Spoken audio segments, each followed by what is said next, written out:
Dharma insuperable, penetrante y perfecto, rara vez se encuentra incluso en 100.000 millones de kalpas, pudiendo verlo, escucharlo, recordarlo y aceptarlo. Me comprometo a probar la verdad de las palabras del Tathagata. Estamos en Montaña de Silencio, una comunidad zen que es Branch in Stream, es decir, es una rama del Samájico Zen Center, es decir, estamos alineados con la enseñanza de un maestro al que admiramos, respetamos y consideramos la guía fundamental de nuestra búsqueda, que es el maestro Shunryu Suzuki. Por lo tanto, bueno, volveré una y muchas veces sobre lo mismo. No es cuestión de conocimientos, no es cuestión de que los que llevamos más tiempo ya nos aprendimos unas ideas que dijo el maestro Suzuki, que son lo esencial de esta tradición. Yo creo que si los que ya llevan algún tiempo han paladeado el verdadero desafío de la práctica, no tiene que ver con ese tipo de conocimientos, o al menos pues no con los modelos que se nos han ofrecido a nivel académico, en el mundo de las competencias intelectuales, donde uno necesita acumular saberes, necesita tener información, necesita datos. Yo creo que con solo recordar a las dos figuras más emblemáticas de nuestra tradición podemos entender perfectamente cuál es el propósito de nuestra tradición y específicamente cuando hablamos de nuestra práctica, qué significa la postura, por qué la postura es realmente la raíz, el centro, lo esencial. Recuerdo brevemente que el Buda, después de 6 años, de una búsqueda sincera, una búsqueda con compromiso radical, tan radical que dejó su familia y se fue para el bosque y se volvió un mendicante. Y no solamente un mendicante, pues bueno, eso es una característica de los ascetas, practicó ascetismo extremo, pero antes de hacerlo aceptó prácticas mentales, porque sí, siempre se ha pensado que es la mente la que es la más importante, la que gobierna todo, entonces que tenemos que atender la mente. Entonces está con dos maestros, el uno le enseña la contemplación de la nada y el otro le enseña una contemplación que se llama ni percepción ni no percepción. Eso, pues, evidentemente es algo que tiene que ver con lo que valoramos de la actividad de nuestra mente, de nuestro cerebro. Y él no quedó satisfecho y se fue y se puso a trabajar de una manera en la que posiblemente muchas personas en su época y todavía hoy en día creen, y es controlar entonces desde la mente el cuerpo. Eso es el ascetismo.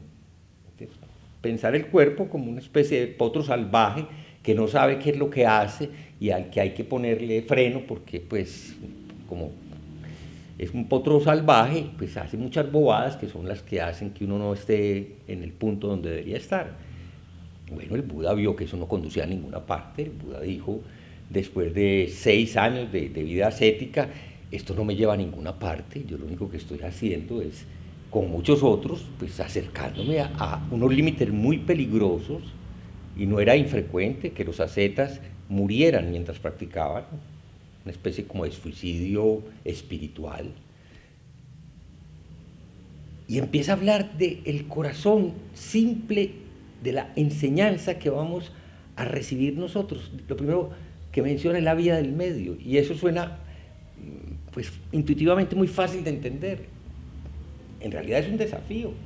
La vía del medio es no agarrarse a los extremos, es no depender de nada, es ser capaz de soltar todo. ¿Para qué soltar todo? Pues para poder recibir lo que llega.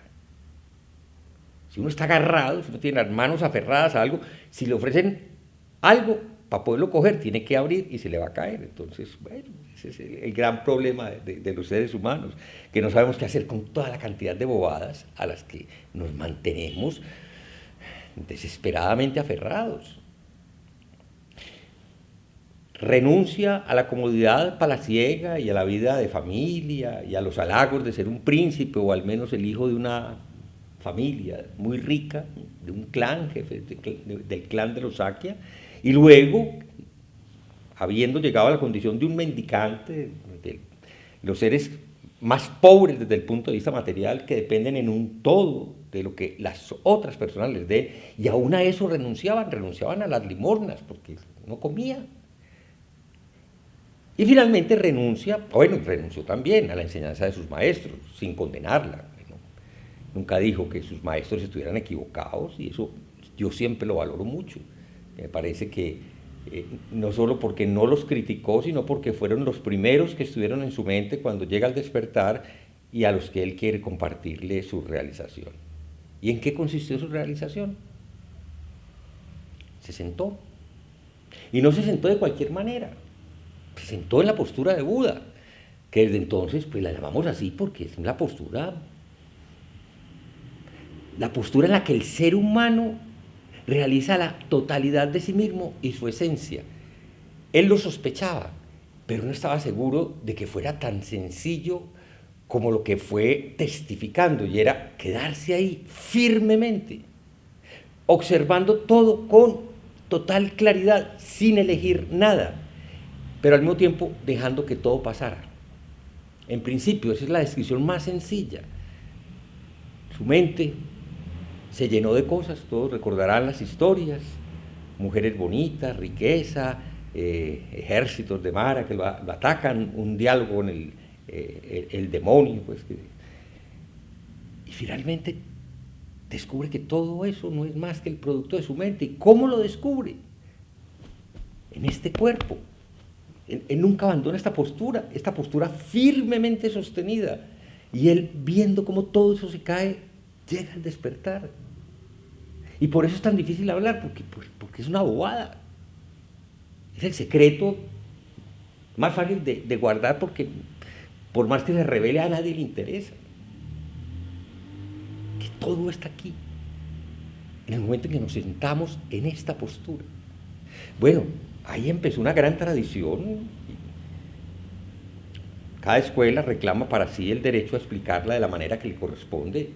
El Zen aparece 1000 años después en la China, donde otro personaje bastante sorprendente, Bodhidharma, decide dejar de hablar tanto.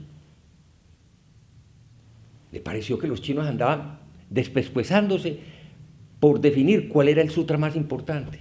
Y sí, todavía nos parece admirable ese momento de la China, los grandes traductores, Kumarajiva, no me acuerdo de los otros. Entonces los traducían los sutras del Prajnaparamita, el sutra del diamante, el sutra del loto, y todos discutían cuál era. Y él no quiso entrar en debates. ¿Y qué hizo? Por 9 años se quedó en silencio haciendo zazen, en una cueva. Bueno, parece pues muy patético también, porque pues 9 años encerrado es como muy duro. Posiblemente lo único que hizo fue alejarse del ruido de los grandes monasterios budistas, donde todo el mundo se sentía muy importante, porque estaban aprendiendo cosas muy importantes y hablaban todo el tiempo de cosas muy importantes, y él lo único que hacía era sentarse.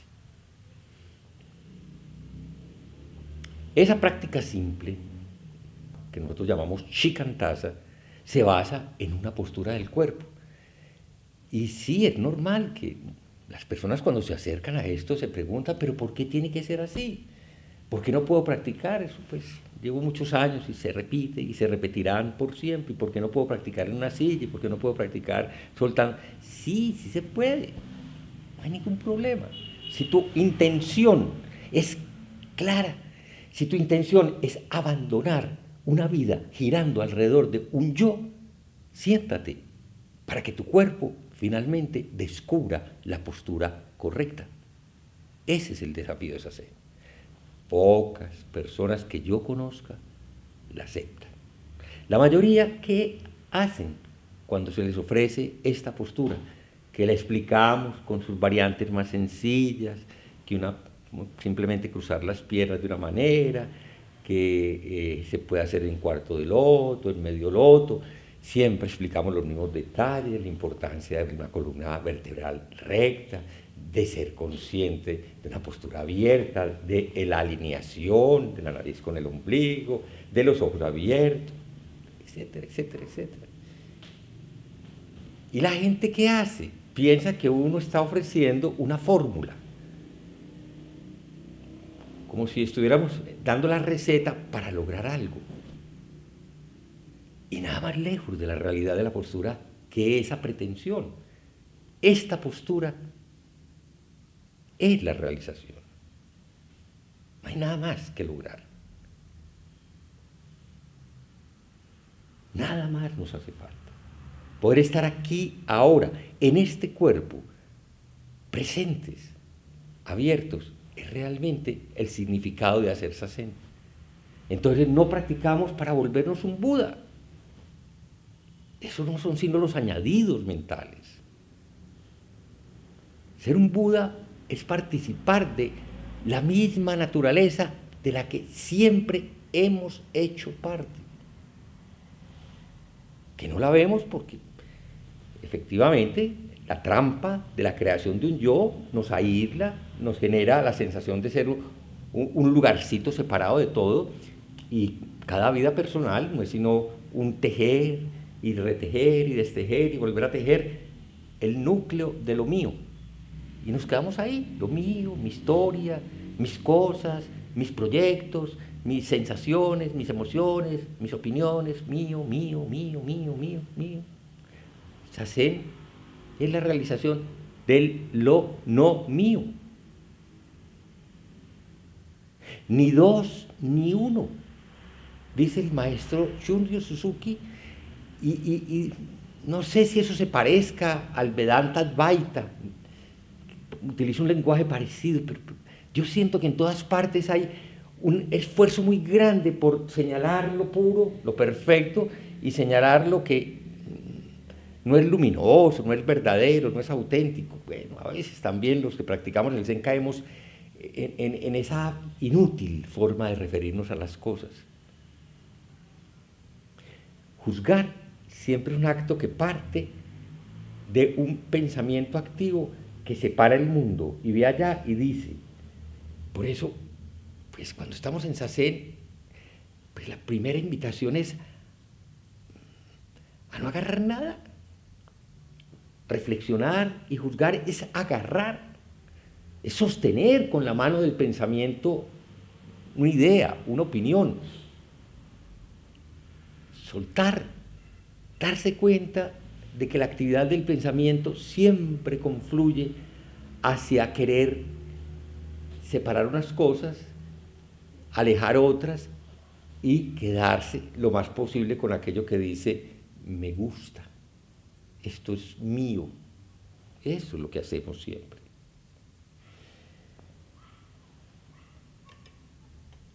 La postura de Zazen es la esencia del Zen.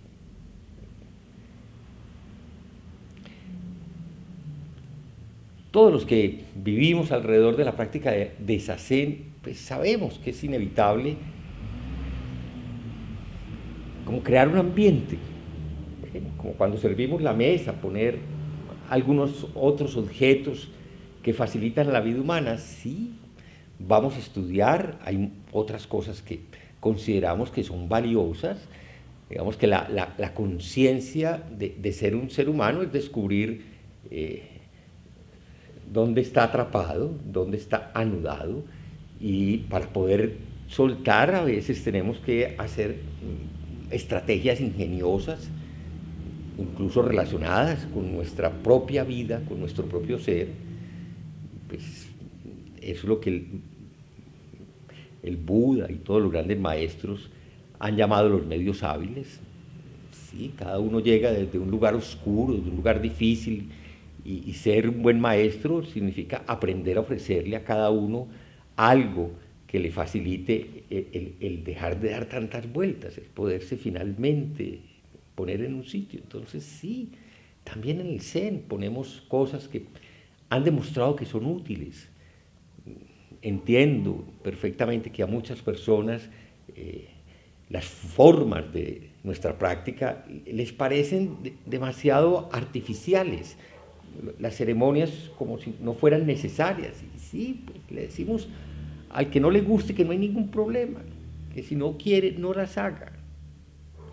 Y sin embargo, lo que podemos decir, los que estamos aquí, es que las formas en el Zen no son un objeto en sí mismo. Las formas en el Zen son una oportunidad para ver el rostro de nuestro yo y ser capaz de soltarlo y ser capaz de aflojarlo. Entonces, no quiero extenderme mucho, esto es parte de una reflexión que pienso extender durante los próximos días, el valor, el significado de la postura con todos los detalles. Quiero invitarlas e invitarlos a habitar este lugar, este cuerpo, en estas condiciones en que está, habitarlo desde una actitud respetuosa, compasiva. Sí, cuando nos enfrentamos a las dificultades durante la práctica, más que querer manipular la postura para que sea una buena postura, lo que deberíamos siempre es evocar nuestra capacidad de ser compasivos. ¿Qué estamos haciendo con nuestra vida? ¿En qué estamos enredados? ¿Qué fuerzas estamos promoviendo y qué luchas estamos realizando en el mundo para ajustarlo a nuestro gusto? Eso es lo que viene a Zazen. Y cuando nos sentamos, eso es lo que duele. No le echen la culpa al que menos tiene que ver con eso. Este cuerpo, todo el tiempo, desde una sabiduría infinita que no alcanzamos a captar ni comprender, nos soporta, nos sostiene. Y si no lo fregáramos tanto, él mismo nos va a mostrar el camino con rotunda claridad. Y es a través de la postura de Zazen donde esa claridad puede aparecer de manera directa. Entonces hagamos hoy un esfuerzo sincero para que nuestra práctica nos continúe acercando con una actitud humilde, compasiva. También entendamos que la mente que quiere alcanzar algo nunca lo logra. Seamos compasivos con ella. Ella no es la que logra. O profundamente, como lo recitamos todas las mañanas, es que no hay logro. No hay nada que buscar. Bueno, voy a parar aquí y les dejo para que pregunten más tarde. Vamos a hacer una tanda entonces de 45 minutos de Zazen y al final de Zazen tenemos el diálogo alrededor de lo que quieran de este tema, o si traen otras preguntas tampoco hay problema. Vamos. Que nuestra intención se extienda por igual a cada ser y lugar con el verdadero mérito del sendero de Buda. Los seres son innumerables, hago el voto de salvarlos. Las ilusiones son inextinguibles, hago el voto de terminarlas. Las puertas del Dharma son infinitas, hago el voto de atravesarlas. El camino del Buda es inmejorable, hago el voto de realizarlo.